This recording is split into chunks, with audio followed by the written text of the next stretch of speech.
tá na cara que a gente precisa de investimento público em saúde, educação, ciência, tá na cara que sem o SUS a situação do Brasil seria muito mais calamitosa. Foi o SUS que conteve esse transbordamento do número de mortes e de casos graves, graças à ação dos governadores, dos prefeitos.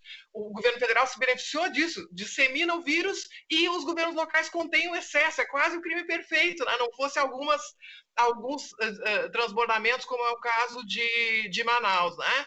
Então, a gente vê aí claramente que, apesar de ficar claro que não existe segurança para ninguém no Brasil sem ter um sistema único de saúde, essa é a nossa segurança, essa é uma medida econômica da maior importância. Oferecer saúde à população brasileira tem um retorno econômico extraordinário, mas ainda assim o setor privado segue com essa agenda de reformas e acredito eu que acha que vale a pena ter esse descalabro que nós estamos tendo, porque acredita que esse governo vai fazer essas reformas, né?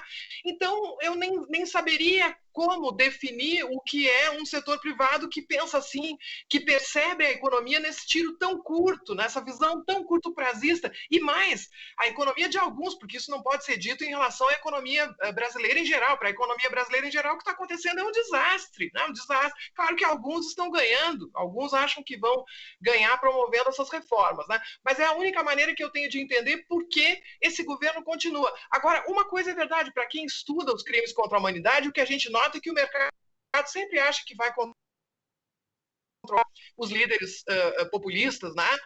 E sempre contribui para diminuir aquelas monstruosidades que são inaceitáveis do debate público. Então, dificilmente o setor privado vai repetir a frase que é o título do nosso estudo. Então, ele prefere dizer que o governo é ineficiente, ele prefere dizer que fulano e beltrano são incompetentes, que poderia ser melhor, né?